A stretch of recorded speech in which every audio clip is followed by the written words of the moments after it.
Podcast is now starting. All attendees are in listen-only mode. Good evening, everybody. Thank you for joining our webinar tonight on self-compassion for caregivers. I am so glad you took the time to join us. I'm Janet Edmondson, and I'll be presenting this webinar for you tonight. So let's get started. While we're waiting for others to join us, I'm going to just do a few housekeeping things. One is to let you know that the next webinar that I'll be doing will be on Tuesday, March 17, and the topic is Understanding Anticipatory Grief. I've done this topic before, but it's been a number of years, and it's not in my YouTube, so it's not something I can have people refer to. So we'll do it afresh in March. You'll receive the link to register in the follow-up email you get from us tomorrow, hopefully tomorrow. And we will be recording it, so even if you can't make that date, this is with all of my webinars, if you can't make the date, still sign up because you'll get that follow-up email with the link to the recording. And before we get started, I want to let you know about the books and other products that are available on my website, which is at www.affirmyourself.com. Or you can order the books and the CDs from Books At Least from Amazon or your local bookstore.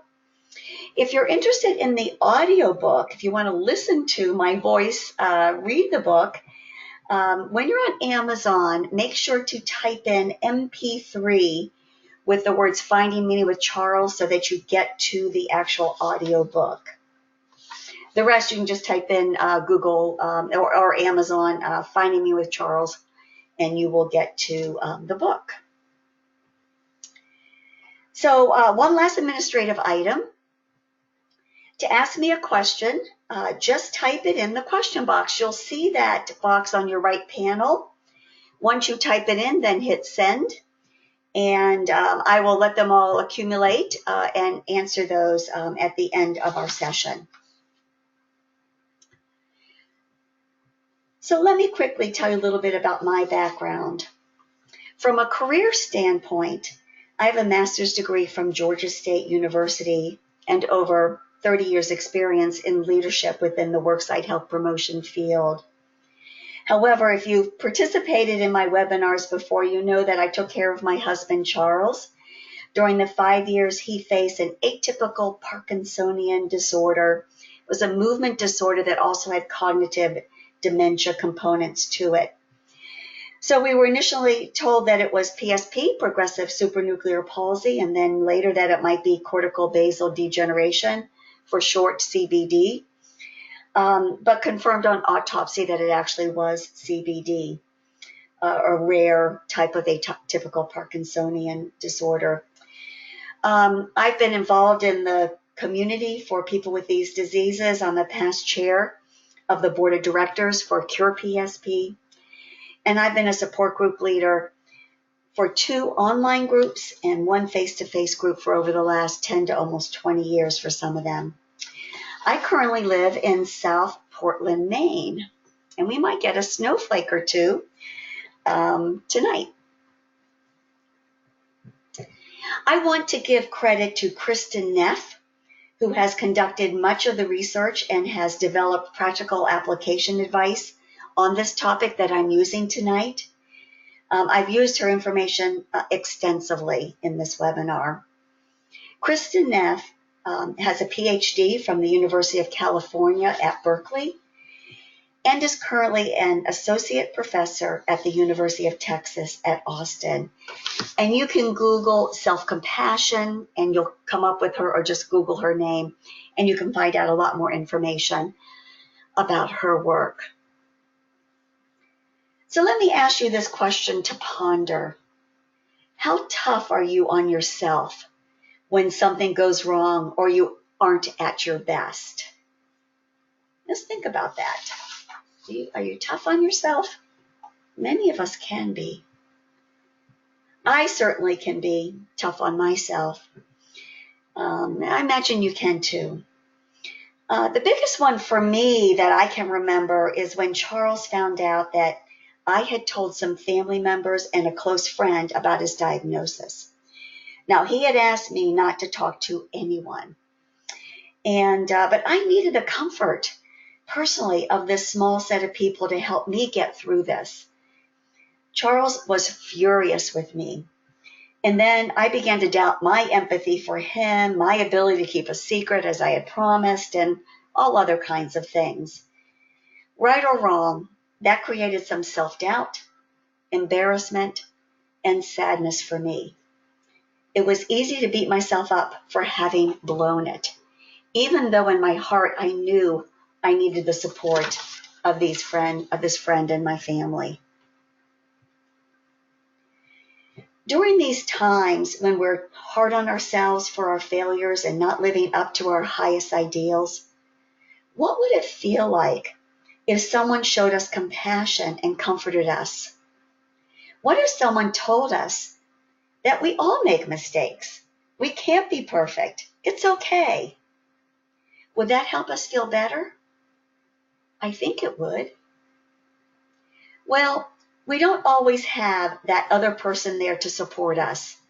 So it's important to learn how to comfort ourselves and give ourselves a more reasonable perspective. Having compassion for ourselves is just like the compassion we have toward others, or that others have toward us. Self-compassion involves treating ourselves with care and concern when considering personal inadequacies, mistakes, failures, or painful life situations. All people deserve compassion and understanding, and that includes you. So let's look at this first from the perspective of the compassion we have towards others, and then tie it back to self-compassion. To have compassion for others, we must notice that they're suffering. Same with our self-compassion. We need to notice that we are suffering. And it's okay as a caregiver to be suffering. Caregiving is hard, and it gets harder and harder as you continue to care throughout the months and years ahead. So first notice your suffering. Then when we show compassion to others, we feel moved by the other's suffering. Our heart responds to their pain. When this happens, we feel warmth, caring, and a desire to help. We offer understanding and kindness to others. Self-compassion requires us to be moved by our own suffering so that our heart responds to our pain and we can offer ourselves that warmth, caring, and understanding. When we have compassion for others, we offer understanding and kindness rather than harsh judgment. We realize that it is just the human condition. So why is that so hard for us to do for ourselves? Should it be that hard? I think not. So before we delve into self-compassion more deeply, let's look at what self-compassion is not. First of all, self-compassion is not telling ourselves we're perfect and wonderful. Self-compassion is not about judging ourselves positively. It is about relating to ourselves kindly. Self-compassion can also be confused with self-pity. But they are not all the same. Self-pity is overly dramatic. When we feel self-pity, we are overly immersed in our own problems. With self-pity, we can get carried away and we can over-exaggerate our personal suffering. That makes it hard to be able to step away and get a new, more objective perspective. In addition, self-compassion is not self-criticism. In fact, it really is the opposite of self-criticism. When we self-criticize, we get depressed and lose faith in ourselves. We lose confidence. So that has the result of decreasing our motivation. We may become afraid of failure and therefore we don't try new things. While we need healthy self-criticism, we don't need the harsh, nasty, worthless, you're no good criticism. Self-compassion is also not self-indulgence. In self-compassion, we don't give pleasure to ourselves or overindulge, like having a full carton of ice cream, right, to make us feel better. Instead, it's like compassion a mother would give to a sick child. That's why I put that picture up on the screen. Just think about that for a moment.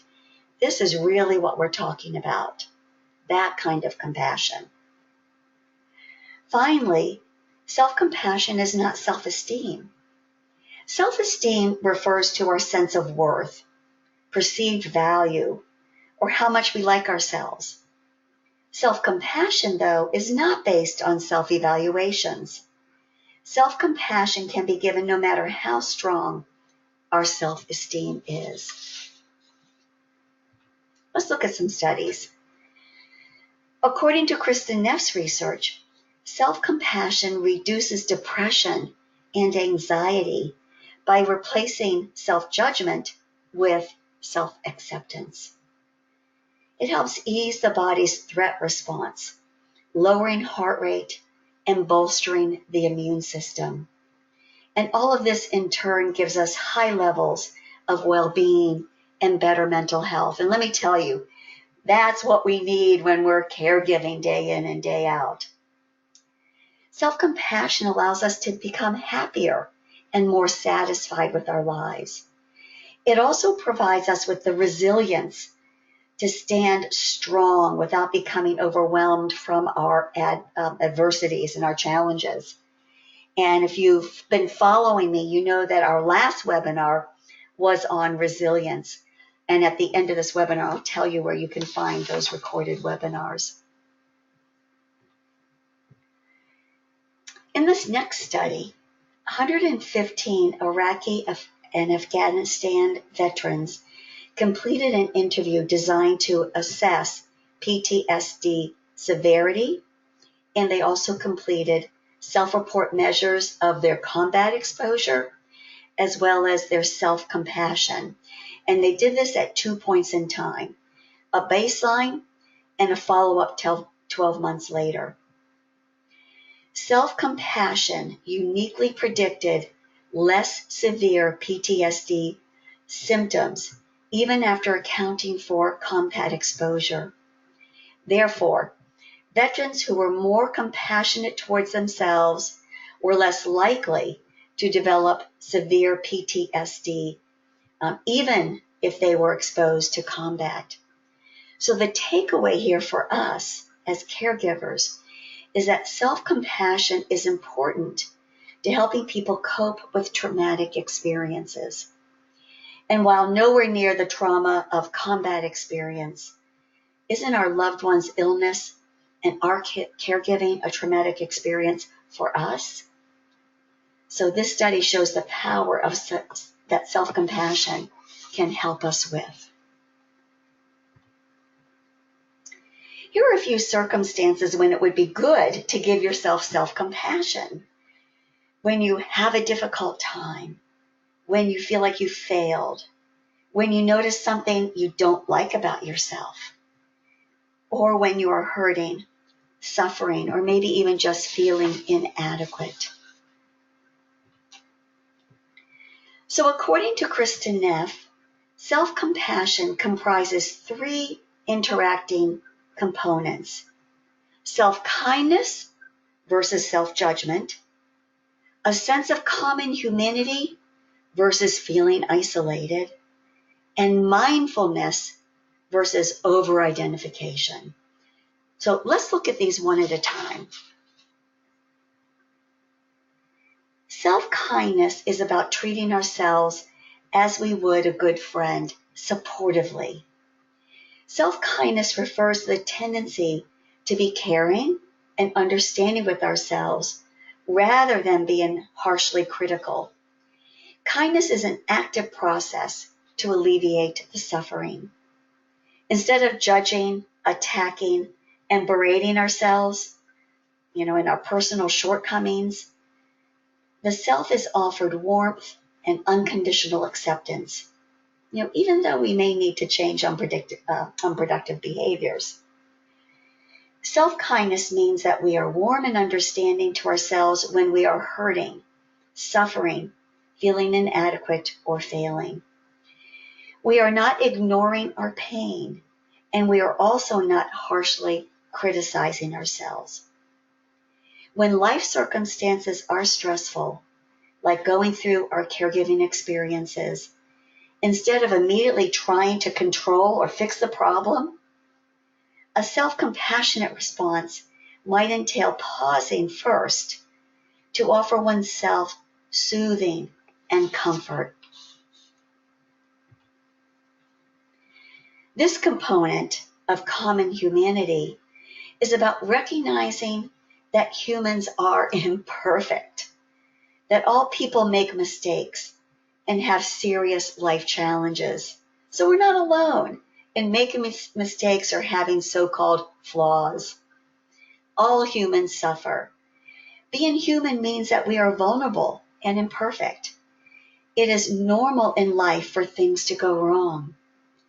But for some reason, we expect that it will always go right. So self-compassion is knowing that our suffering is part of the shared human experience. We don't need to take our failings and inadequacies too personally. We can acknowledge them with non-judgmental compassion and understanding. Having compassion for yourself means that you honor and accept your humanness. Things will not always go the way you want them to, especially when you're caregiving. You'll experience frustrations, losses, mistakes, and limitations, while also falling short of your ideals. Don't fight these things. Instead, realize that it's the human condition and feel compassion for yourself right through them. That third component, mindfulness. Mindfulness in the context of self-compassion involves being aware of one's painful experiences in a balanced way that neither ignores nor amplifies painful thoughts and emotions. We cannot ignore our pain and feel compassion at the same time. When we are mindful, we recognize that the care we need to give ourselves, we recognize that and are aware of our feelings as they are. We notice our suffering. We don't suppress or deny it. We also don't exaggerate it. We look at it with curiosity. We can acknowledge and validate how difficult the situation is. Mindfulness is about recognizing and accepting what is, here and now, in this moment. It is necessary to be mindfully aware of personal suffering in order to be able to extend compassion towards yourself. With mindfulness, we can just sit and be with our suffering instead of needing to go right into problem-solving mode. Kristen Neff and her colleagues developed the self-compassion test. You can take it for free using this link, centerformsc.org/learn-msc/take-the-self-compassion-test. So if you want to write down the link, it'll be on the bottom of the next few pages as we continue to move on. And I encourage you to go and take it. So determine if you might be low in your self-compassion. They ask questions like these. And if you answer affirmatively, you are probably low in self-compassion. So one example is, I'm disapproving and judgmental about my own flaws and inadequacies. Do you see how that shows low self-compassion? Another example is when I'm feeling down, I tend to obsess and fixate on everything that's wrong. If you feel affirmative about that, that's showing, for example, low self-compassion. And these things, a lot of us feel these things. This is not unusual. And final one that I wanted to share with you on low self-compassion is this one. When times are really difficult, I tend to be tough on myself. Again, if you answered affirmatively to these questions, they show that you're not giving yourself the self-compassion that you deserve. And the actual online test, by the way, has a lot more questions. I just picked out a few to give you a flavor. Now let's look at these next three questions that show when you are providing yourself with some self-compassion. Again, if you answer these affirmatively. So the first one, I try to be loving towards myself when I'm feeling emotional pain. You see the big difference between that and the ones that we looked at earlier? I try to be loving toward myself when I feel emotional pain. Another example of a high self-compassion statement. When things are going badly for me, I see the difficulties as part of life that everyone goes through. That gets to that common humanity. And then the third example here of someone with high self-compassion, if you answer this affirmatively, is when I'm feeling down, I try to approach my feelings with curiosity and openness. Wow. So I hope these samples from the test give you a good idea of how to be compassionate for yourself, to see the difference between when you're beating yourself up with low self-compassion or really giving yourself almost a hug with this high self-compassion. One last thing before we get to some strategies. Christine Neff says, quote, self-compassion is a practice of goodwill, not good feelings, end quote. So while we are trying to alleviate suffering, it doesn't mean any particular feelings will follow. Instead, we mindfully accept that the moment is painful and embrace ourselves with kindness and care in response. Neff cautions that some people find that when they practice self-compassion, their pain might actually increase at first. While love is going in, old pain may be coming out. But don't worry, she says. We can meet that old pain with mindfulness and continued self-compassion. Instead of ignoring our pain with a stiff upper lip mentality, stop and tell yourself, this is really difficult right now. And ask yourself, how can I comfort and care for myself right now? Then be kind and understanding with yourself.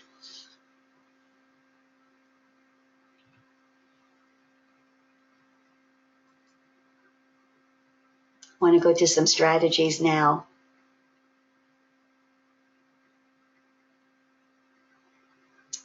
Oops, what happened to my slides? Okay, so let's look at some of these strategies for self-compassion.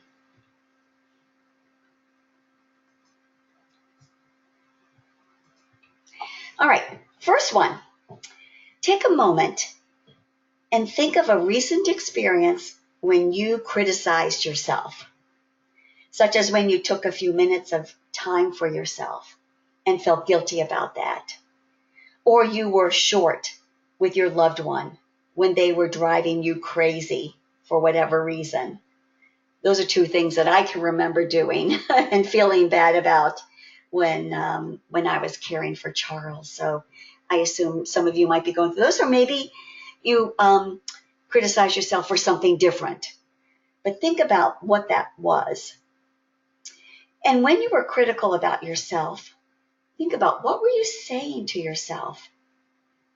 Notice the tone you seem to have towards yourself and the emotions your words evoked. Were you harsh on yourself? Then explore what it felt like at that moment of being judged by yourself. Did you feel hurt and not supported? Now put yourself in the role of a wise counselor or just a close friend. What do you say? What advice do you give? This is the compassionate voice you need. So next time you find yourself being self-critical or negative, try to locate that compassionate voice of the wise counselor or close friend and start relating differently to your inner critic. That's strategy 1. The next strategy is to take self-compassion breaks. You can do this anytime, day or night. And I encourage you to think about this, maybe put this as a practice for a little while till you kind of get used to giving yourself some self-compassion. So consciously take that break. And when you're on the break, review the things that you failed at, that you feel like you've been critical of yourself of, or when you haven't been your best self. And then give yourself a quick mental hug to provide the compassion you deserve. Talk to yourself as if the friend was talking to you like we just described. So taking these breaks will give you practice and help you remember to give yourself self-compassion when a time comes when you really need it, right? We want to be able to do it when we really have an issue going on. But by practicing it over the little things can really be helpful. Now, another tip or strategy. When we're finished with the webinar, I encourage you to try this exercise. Write down something that has made you mad at yourself, or something that you may have done wrong or not up to your ideals. Once it's on paper, walk away for a moment. Then when you come back, read it and imagine that your best friend had written it. Then speak out loud what you would say to that person in response to what was written, right? You're really speaking to your friend.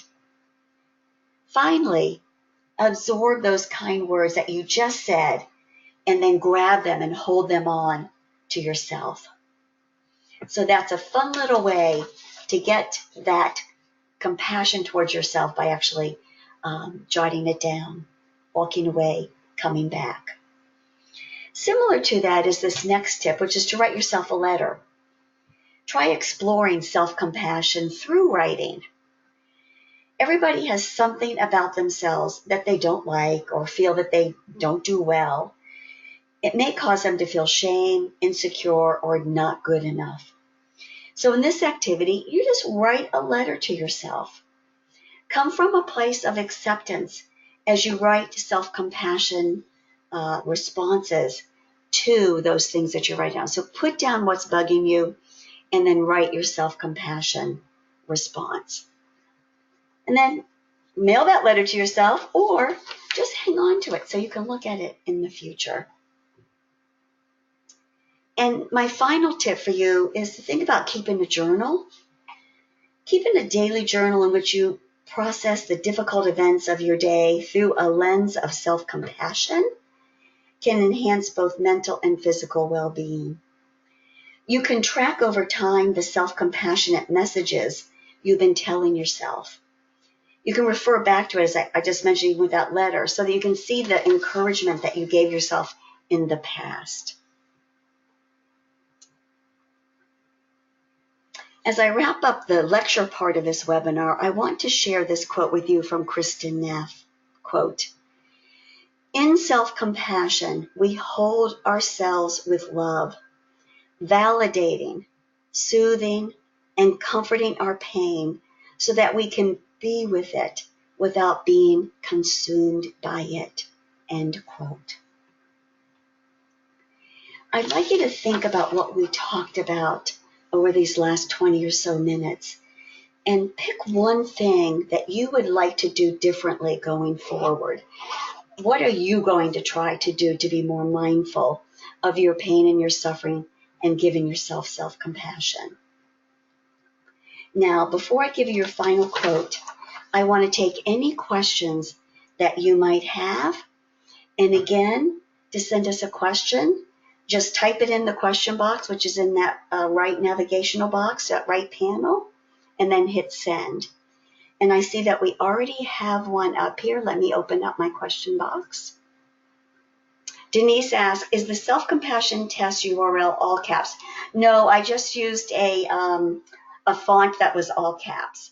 So you can type it in caps, no caps, it won't make any difference for that URL to get to the test. Does anybody else have any questions?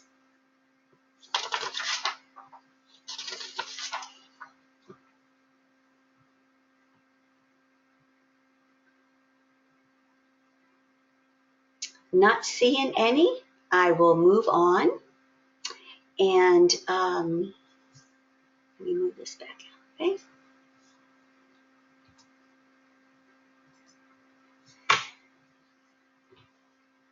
So again, my next webinar is going to be on understanding anticipatory grief. Again, I've done this in the past, but it's been a number of years. So on March 17th, we'll readdress it again. And again, as with all of my webinars, register. And if you can't make that particular date, in the follow-up email, you will get the recording link and can listen to it at your convenience. I mentioned earlier that you can get to my webinars, my recorded webinars, on my YouTube channel. So if you just go to www.youtube and you type in Janet Edmondson, and then hit the one that says subscribe or whatever, and you'll get to where all of my recorded webinars are. And you can scroll through those and listen to those. They're all about 30 to 50 minutes long. And some very interesting topics I've done in the last few years. I hope you'll find helpful. Finally, as we wrap up, I want to just remind you again that my books are available on Amazon or at my website or at your local bookstore. I want to leave you with this final quote from the Dalai Lama. If you want others to be happy, practice compassion. If you want to be happy, practice compassion. And I would say, absolutely, practice compassion for yourself as well as for others. Oh, I do see some more questions here. Let me answer those before we hang up. How do we explain to our loved ones about caring for ourselves? Well, Liz, I would first say you have no responsibility to explain that to anybody. Just do it for yourself. Sometimes it's hard to find the time away, and I have known people who have gone in the garage, set up a chair, and gotten away. I know some people who've gone in the bathroom, closed the door for a while. All it will take maybe is just some short period of time where you give yourself. Remember, we're not waiting for them to give us compassion, because frankly, especially if they have one of these Parkinsonian disorders or dementia disorders, they may not be capable. For instance, Charles, he used to tell me every night, he said a poem to me every night about his love for me. And as this disease progressed, he could no longer say that. He could no longer think even to tell me that he loved me. That kind of thought didn't come to his diseased brain. So we may not get, some of you are not getting compassion from your loved ones. What we're talking about tonight is giving you that compassion for yourself. Now, also seek out friends and family for the compassion you need too, because that's always great. But I hope with this, and you can Google self-compassion, get a lot more information, and listen to some of Kristen Neff's TED Talks and YouTube Talks to get a little bit more deeply into it. Joanne, I am seeing you say I can't type in the box provided. I do see that you type that. So if you have a question, there it goes. I will get to that. So your question, Joanne, is I have a maid that helps me care for my PSP person at bedtime. I need her help to turn him. I clean his bottom. She tells me what to do all the time, yells sometimes. She is hurting, I think probably hurting you. She tells me she knows how to do the work, and I agree. I'm learning. The arguing is stressful for me. I've tried various approaches. It is getting to my husband too. We need the help. Aids are scarce, but the criticism, no matter what I do, is stressful. Any suggestions? I'm so sorry about that, Joanne. I do have a couple suggestions. You said that you've already tried some things, so you may have already tried these. So first is advertise, talk to some organizations, and try to start finding someone new. I would, begin to put that on your to-do list, as busy as you are, I'm sure. And then how to work with her. I would definitely have a sit down with her. You may have already done that. And just tell her that this has to stop. She needs to stop this immediately. She should not be telling you what to do or how to do it. She could ask you. You could say, you can ask me if I want help. And you can ask me if you have a suggestion, if you could offer it. But you need to stop this now and be firm.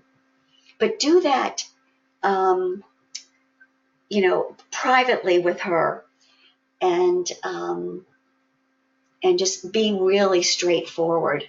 So Joanne, let me know if that doesn't help or you need some more suggestions. But one is that, start trying to find somebody else and have that very honest talk. And even in business, when we have someone that is not working out, we give them the opportunity to improve. But if not, they're going to be gone. And as bad as it is, and I had this problem where I had to let go of a very bad, someone who was stealing from us, aid. And, I know how hard it is to get them. But sometimes you just have to do that. So I hope you can open this woman's eyes. And then, after you have that conversation, every time she starts to revert back to that bad behavior, say, wait a minute, we talked about that. This is not the way I want you to talk to me. I want you to be kind to me when you talk. So you catch her every time she goes back to that behavior. If you're an avoider like I tend to be, that this is not easy, but I encourage you to get your gumption up and give it a try. Denise asked, how can you reshow the slide results of the results? Is that the one that, I don't know if you actually need the slide, but you want me to tell you what self-compassion can do? Let me find those for you. It's going to decrease your anxiety and depression. Was that the one that you're asking for? Let's see what else I said. Okay. It helps ease the body's threat response. It's going to lower your heart rate. It's going to bolster your immune system. So these are all things that lowering your stress can do. And so self-compassion has that same effect on you. And it gives you higher levels of well-being and better mental health. So let me know, Denise, if I didn't get that right. And let's see, I think I got all the questions. Let's just double check. I know we got some more here. Thank you for your questions, and I'm going to stay on as long as I need to answer these. Diana says, I'm afraid of burdening others by sharing my pain. Well, that's what self-compassion. So with self-compassion, you're not sharing your pain, except giving yourself a hug, and you're speaking to yourself the way you think someone would speak to you, or the way you would speak to them if they had that same problem. So you don't need to burden others. However, I would say if you have a good friend or a good family member that sharing your pain with them is probably something that they will welcome. And you can even ask them. You can say, I don't want to burden you, but would you be willing for me to tell you some of the struggles and the pain that I'm having? And they can say yes or no. And then just watch out that you don't keep dumping and dumping, but when things really get tough, that I think that's okay. And people actually want to be helpful. They want to show compassion to you as well. Okay, Denise, that was perfect. Thank you. Maria, when someone else pitches in to give me a break from caregiving, it's hard not to micromanage the other helper. I understand this. I tried hands off, but then felt guilty that the care being given might not have been as thorough as what I would have provided. I thought it was good to release control, and then, wait a minute, I gotta get down to where I can see the whole thing. Hold on a second. But then I feel guilty. What do you suggest I do to deal with the guilt of stepping back? Maria, I had that same problem with caregivers. Again, I mentioned that I'm an avoider. And so it was hard for me to tell someone, you're not doing that right. So, for instance, I had the morning caregiver and the evening caregiver take Charles's muscles through the range of motion exercises, and they were supposed to be done very slowly, otherwise it would hurt him. And I explained that to the morning caregiver, but no matter what I explained, he still kind of didn't understand it. And as long as Charles wasn't going, ouch, or whatever, I just let it go. So, Maria, I think for some things, you can let it go. For other things, it probably is important to speak up. Know that let me say this. Many of the outside caregivers you bring in are not going to do things like you would do it and exactly like you would do it. So that's some of what we need to let go of, that it won't be perfect like we might do. However, I've seen other caregivers do things a little differently, have some insights I never had. So it can happen the other way around. But a lot of times they're not going to be as thorough and as careful and as conscientious necessarily as you would be, but they're going to be adequate. So ask yourself, is what they're doing good enough? It probably could be done better, but is it good enough? Do you need to say something to improve something that's really important that might be of harm to your loved one? You do need to speak up. But if it's just a matter of, grayness and not being quite as perfect as you would do, it's okay. That's what I would say. I hope that helps, Maria. It's very hard. And I think it's admirable that you're trying to let go and not micromanage. When we micromanage, we can shut down those professional caregivers. And then they're going to wait for us before they do anything. They won't take initiative. And you want these people to take initiative and know that you trust them. So that's why what you're doing is really great, to not micromanage. And then just only step in, as I said, when it's causing harm. If it's good enough, that's okay. And then maybe there's some things you can improve afterwards. So I appreciate those questions. I want to just double check and make sure that I got to all of them. I think I have. So with that, I would like to say thank you for those questions. Thank you for your input. And I went all the way back to the front. And I just wanted to leave you with my final email. Feel free to email me at any time. I love getting your emails. My email address is right up there on the screen, Janet at affirmyourself.com. And I wish you the best in all of the caregiving challenges you have. And I hope that you'll be with me in March for the next webinar or on one of the ones I have recorded. Good night. Give yourself a hug and know that you can give yourself the compassion that you need. And thank you, Joanne. I appreciate the fact that you thought that presentation was helpful. With that, I'll say good night.